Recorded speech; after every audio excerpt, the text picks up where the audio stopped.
கீத மும்மூர்த்திகளில் ஒருத்தர் முத்துசாமி தீட்சிதர். மகாலட்சுமி தாயார் பிரசாதம் ஒருத்தருக்கு கிடைச்சா அவளை என்ன பண்ணுங்கிறதுக்கு பிரமாணம் தீட்சிதருடைய மனைவி.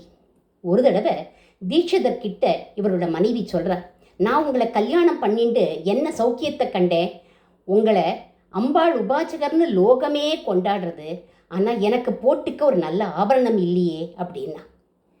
தீட்சிதர்கிட்ட பரதேவதையே பேசுவார். என்னது இது, இவ இப்படி பேசுகிறா, உண்மையான தாரித்திரியம் அப்படிங்கிறது அதிருப்தி தான்.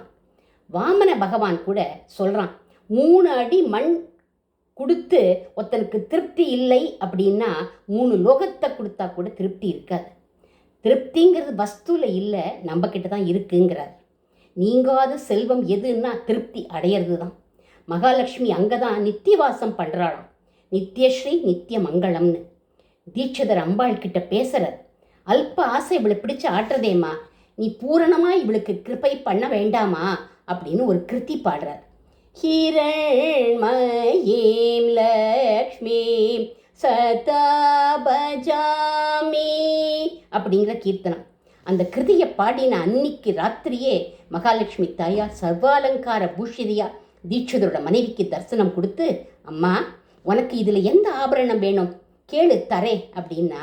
அப்போ தான் தீட்சிதருடைய மனைவிக்கு தோணித்து, எது ஆபரணம், அவரால் நீ எனக்கு தரிசனம் கொடுத்த அப்பேற்பட்ட என் கணவருக்கு பணிவிடை பண்ணிட்டு இருக்கிறதே எனக்கு பூஷணம், இதுதான் நிதி அப்படின்னு விட்டா.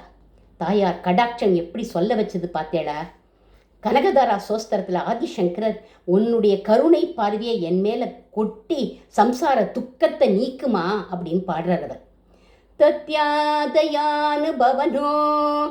திரவிணாம்புதார அஸ்மின்ன கிஞ்சன விஹங்கசிஷௌ பிஷல்லே துஷ்கர்ம கர்மம் அபனீய சிராய தூரம் நாராயண பிரணயினி நயனாம்புவாக.